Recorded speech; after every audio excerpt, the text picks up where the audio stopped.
Hello po, magandang araw sa ating lahat. Ito po muli si Felix More TV sa panibagong audio recording.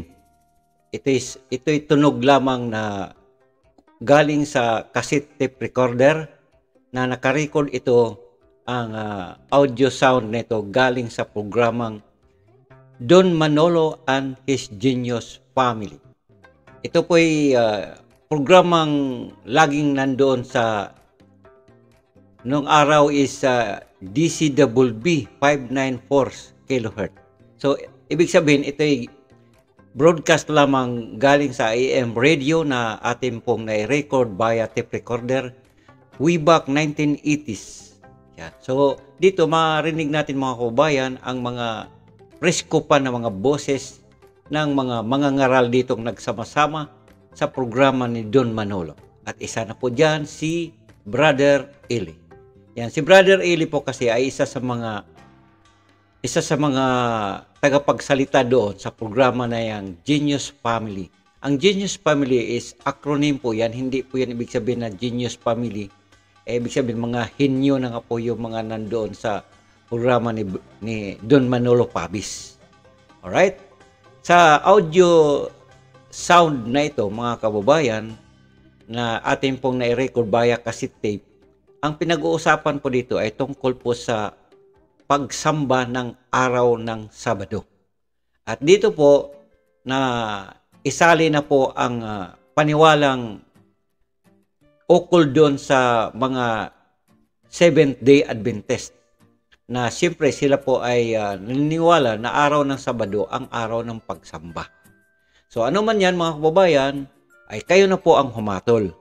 So atin na pong patugtugin ang audio sound na ito at kung ano man ang inyong narinig, hindi kayo na po ang mag-comment kung anong gusto nyong masabi dyan sa baba. At yun po yung ating pag-usap-usapan. Pero yamang nandito na po, nakahanda na yung ating audio sound na aking ihahandog para sa inyo mga kababayan, ay siyempre patugtugin na natin at inyo pong pakinggan. Narito na po mga kapatid. Mag-usap tayong personal. Pagkatapos pakikita ko sa'yo, sa Biblia, walang inutos si Kristo na araw-araw magkatipon. Dahil hindi ka na magiging Kristiyano pag araw-araw. Dali. Hindi ka po pwedeng maging mahusay na Kristiyano pag araw-araw ang utos na pagkakatipon. Hindi ka na makakapaghanap buhay eh. Mapapabayaan mo na ang pamilya mo. At lahat ng kikitain mo, Sorry po ha. Mo kasi yung pagkano ng Huwebes. Kasi Huwebes pangalan na yun eh. Ay, hindi natin pinag-uusapan yung pangalan ng araw. Ang pinag-uusapan natin yung tiempo. Kahit kaya na sa unang araw, kahit na ikalawang araw, kahit ikatlong araw. Dahil 7 araw sa isang linggo, pagdating doon sa ikapitong araw, yun ang Sabado, no? Ikaw, ang unang araw, yung unang araw na sa linggo, yun ang utos na pagkakatipon. Walang sinasabi sa Biblia na magkatipon kayo ng ika-5 araw o Huwebes. Wala nun. At ang totoo, alam mo ba na ang pagkakatipon nyo ng Huwebes mali pa? Sasabihin nyo Huwebes, sandali. Okay. Huwebes ng gabi, tandaan mo, Biyernes na yon. Sa Biblia. Pagka lumubog ang araw ng Huwebes, Biyernes na yon. Kayo may pagkakatipon din ng Huwebes ng gabi. Pati Biyernes may pagkakatipon ng gabi. Ha? Ibibilang mo na sa Biyernes. Ha? Alas 7 ng gabi. Yun ang sabi ng Diyos. Ha?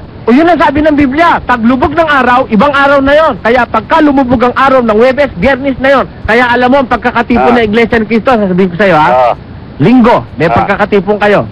Pag lubog ng araw ng Linggo, alas 7 ng Linggo, Lunes na yon. Kaya may pagkakatipon kayo ng Lunes. May pagkakatipon kayo ng Huwebes. May pagkakatipon kayo ng Biyernes. Kaya masyado kayong kinukuba ng inyong tagapangasiwa. Mayroon ba nakalagay sa Biblia na huwag magtitipon ng gabi? Wala akong sinasabi huwag magtitipon ng gabi. Pero ang sinasabi ko sa'yo, hindi utos ng Diyos yung magkatipon na ng Lunes, may Linggo pa, may Huwebes pa, may Biyernes pa. Yan, masasabi ko sa'yo. Maraming salamat sa'yo, ha? Sinasabi ng Diyos, huwag magtipon ng araw-araw. Okay, Brad. Okay. Salamat ng marami, ha? Salamat, okay. Thank you. Okay, bye-bye. So atin po narinig ang boses nila ni Don Manolo Pabis. Siya po kasi ang host sa programang iyon. Na ang pamagat nga ng programa sa radyo ay This is Don Manolo Pabis. Yan, This is Don Manolo. Or sa madalit sabi, This is Don Manolo and His Genius Family. Yun po ang kabuuan ng title sa programa na yan. This is Manolo and his genius family. Ulitin ko mga kababayan na ang salitang genius is acronym po yan. So, sa programa ding ito na pinangungunahan ni Don Manolo Pabis ay nandito po ang mga tagapagsalita ng iba't ibang pananampalataya. Kasama na po dito ang Seventh-day Adventist, Saksi ni Jehovah, Katoliko, at siyempre nga kasama nga si Brother Eli ng MCGI na noon is Iglesia ng Diyos ang dinadala ng kabuhan sa pangalan. So, yun po yun ang nagiging komposisyon sa programang iyan. Alright? At saka kasama na dito at iba't ibang mga samahan ng mga born again.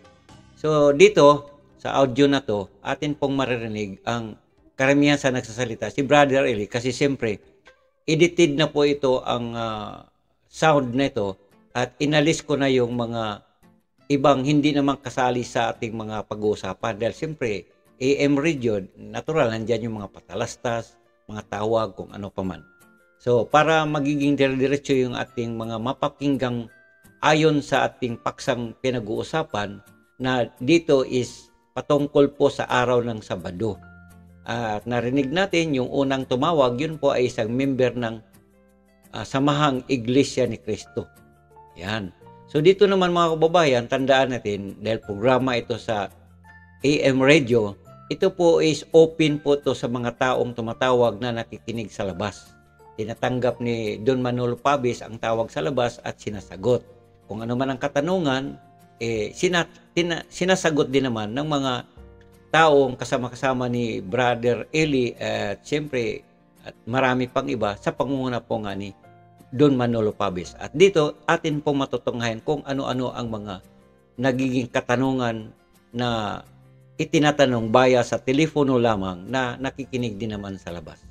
At yun, mga kababayan, kung ano man yung narinig, comment lang kayo sa baba at yun po muli ay atin po pag-usap-usapan. Salamat. Lahat ng tatawag ay ganun at pagbibigyan ko ng hindi po. Ito sabihin natin exception of the rules. Exception to the rules. Sa kadahilan ng ika nga ay kailangan eh.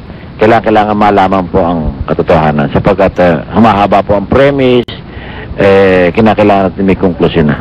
Okay? Ito po muna.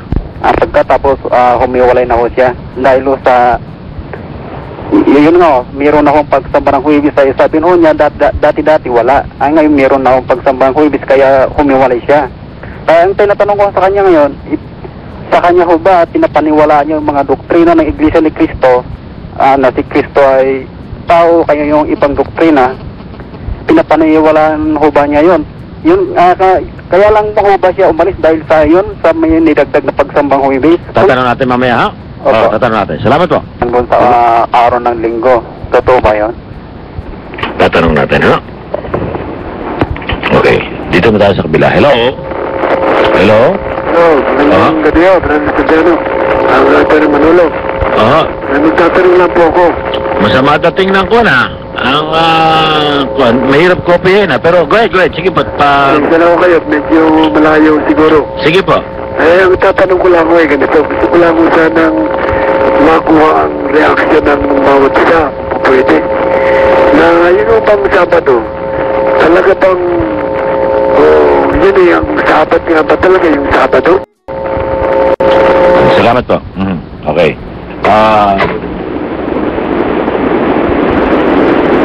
Okay, sige po.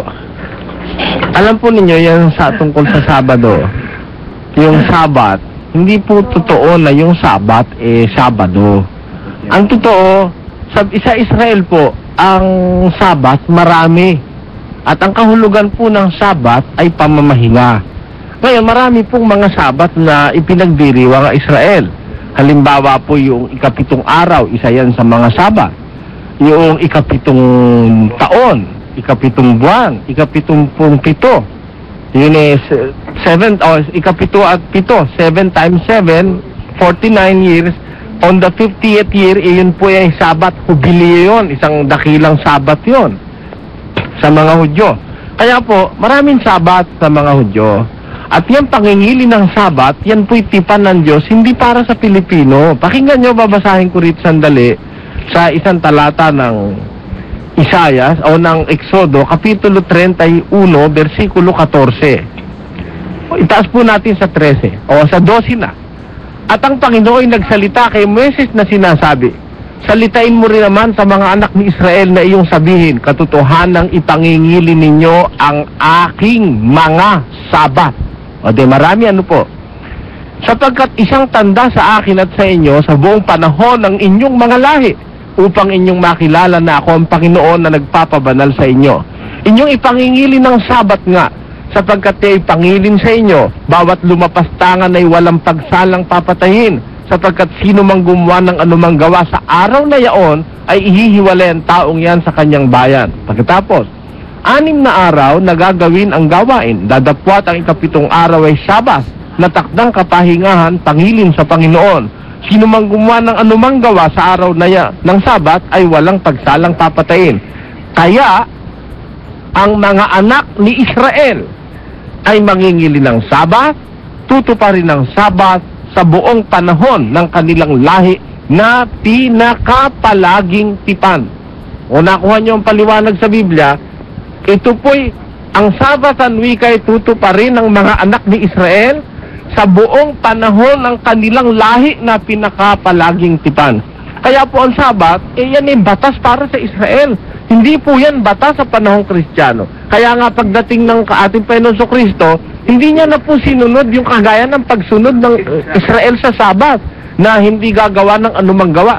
Ang totoo po mga kababayan, nang si Kristo ay nasa lupa na, kaya po siya nga pinag-usig ng mga Hudyo dahil hindi niya nga ipinangili ng Sabat the way the Jews do. Pakinggan nyo sa 5:18 ng Juan. Ganito nakasulat. Dahil nga dito'y lalo nang pinagsikapan ng mga Hudyo na siya'y patayin, sapagkat hindi lamang sinira ang araw ng Sabat, kundi tinatawag din naman na kanyang sariling ama ang Diyos na siya'y nakikipantay sa Diyos. Kaya po, ang Sabat hindi na ipinangili ng ating Panginoon Kristo. Isinira niya ang Sabat. Ito laging napapag-usapan na araw ng pangingilin. Ano? Yung ba yung Sabat, yan ba yung araw na itinakda ng pagtigil sa paggawa ng Panginoon Diyos? Ito po yung mga araw ng pagpapahinga sa Israel, yung Sabat. Maaaring ito'y araw ng Sabado, maaari rin namang ito'y araw ng Huwebes, Miyerkules, kung saan po tumapat yung mga special Sabat. Sapagkat kaya, tuwing ikapitong taon, meron silang Sabat ng taon. Kaya kung saan tatapat yung Sabat ng taon na yun, kung anong araw tumapat yun, Sabat yun. Meron din po silang Sabat ng buong isang linggo, yung pangingilin ng tinapay na walang libadura. Yung pong Pasko, Sabat din yun. Kaya po maraming Sabat sa Israel. Okay, may katanungan dito. Hello? Hello? Hello, magandang gabi po. Opo. Pwede po magtanong po kay Ginoong Soriano po, ano po? Sige po, sige po.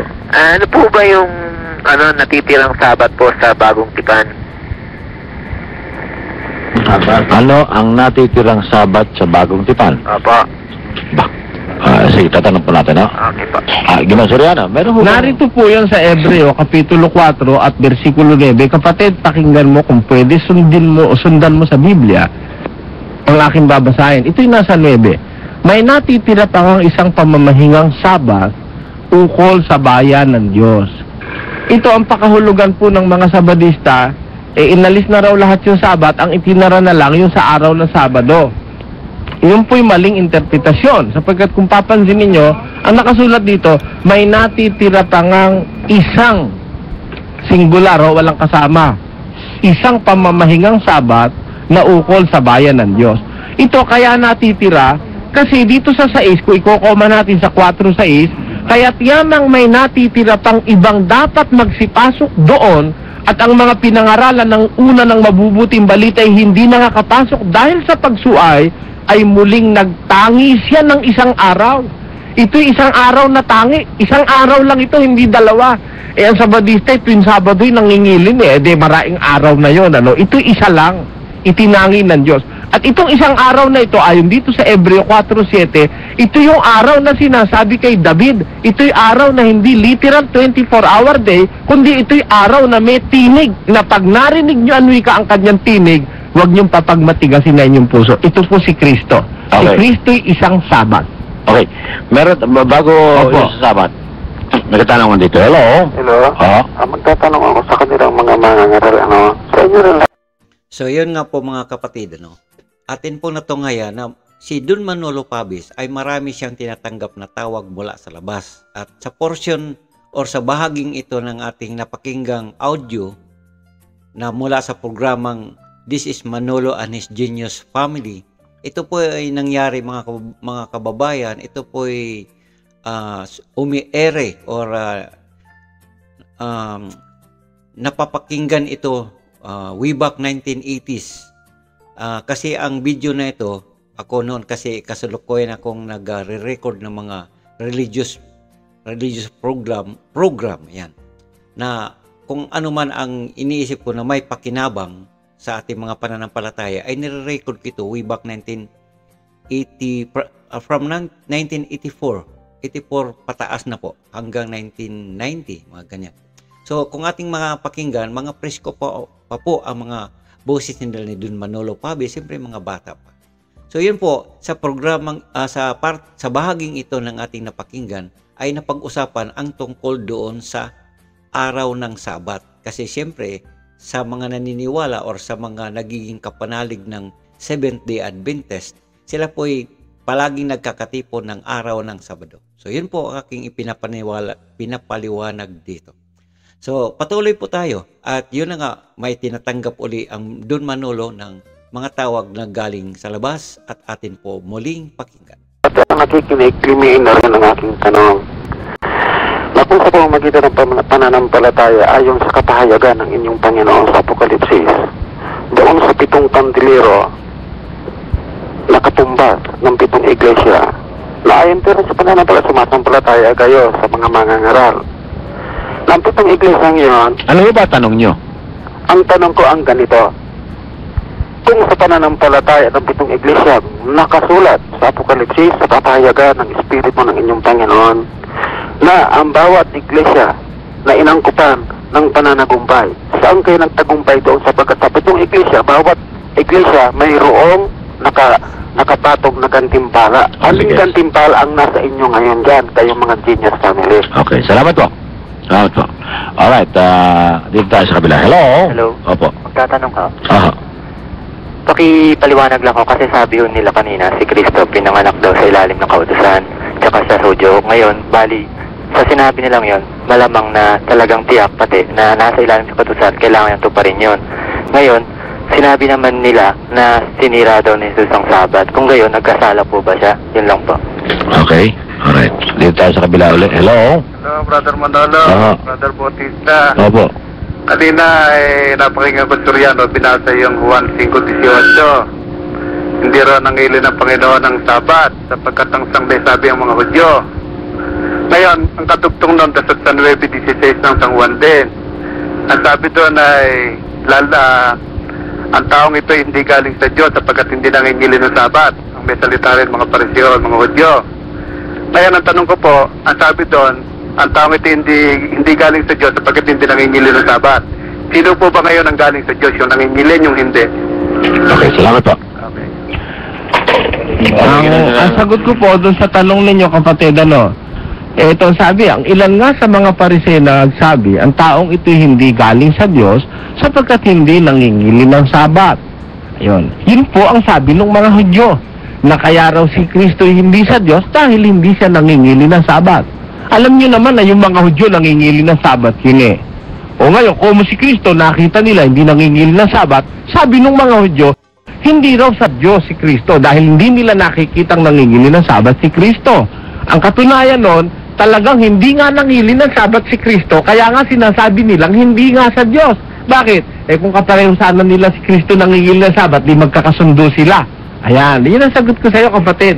Mali ang pagkakaturo sa iyo ng mga pastor mo na si Kristo pinangingili niyo ng Sabat. Meron ba naman Panginoon ng Sabat pangingilinin mo? Sige. Si Kristo Panginoon ng Sabat. Hindi dapat mangili ng Sabat. Maraming salamat po. Okay, thank you. Yung Hebreo. At dahil dito, siya ang tagapamagitan ng isang bagong Mag-usap tayong personal. So yan po ang isang bahagi or kabuuhan sa nagawa nating pag-record via cassette tape sa programa ni Don Manolo Pabis, yan, na may pamagat na This is Manolo and His Genius Family, na nandoon po ang mga panelist, matatawag natin mga panelist, at isa na nga po doon si Brother Eli Soriano. Sa Don Manolo Pabis na programa kasi mga kababayan, na tinatawag nga na This is Manolo and His Genius Family, marami po sila dyan na mga panelist. Pero sa video clip na aking nakuha na ito, ay ang Brother Eli lang kasi ang palagi nating narinig, dahil sa punto na yon si Brother Eli lang din naman ang sumasagot ng tuloy-tuloy. Yung iba kasi maiksi lang. So therefore, inialis ko na lang yung iba kasi siyempre para bang malayo sa kasagutan. At akin na lang pong nilinis ang parte na yon. So therefore, na maliwanag natin narinig kung paano si Brad Eli mag-entertain ng mga tanong ng mga galing sa labas, na mga taong may interesadong makinig ayon sa paksa na kanilang pinag-uusapan. So yun mga po ang ating isa din dyan maisip, na ang Brother Eli talaga pagdating sa pangangaral, lalo na sa patungkol sa mga salita ng ating mga Panginoon, ng ating Panginoon, lalo na sa Ebanghelyo ng ating Panginoon Jesucristo, ganyan po siya, pinaka-dedicated talaga siya na pag sumagot, dire-diretso lang. Okay? And then, kung atin pong marinig ang boses ni Brother Eli, siyempre siya dyan is nasa mga, ang edad niya dyan is mga nasa 30s. Kasi siyempre, 1980s pa yan eh.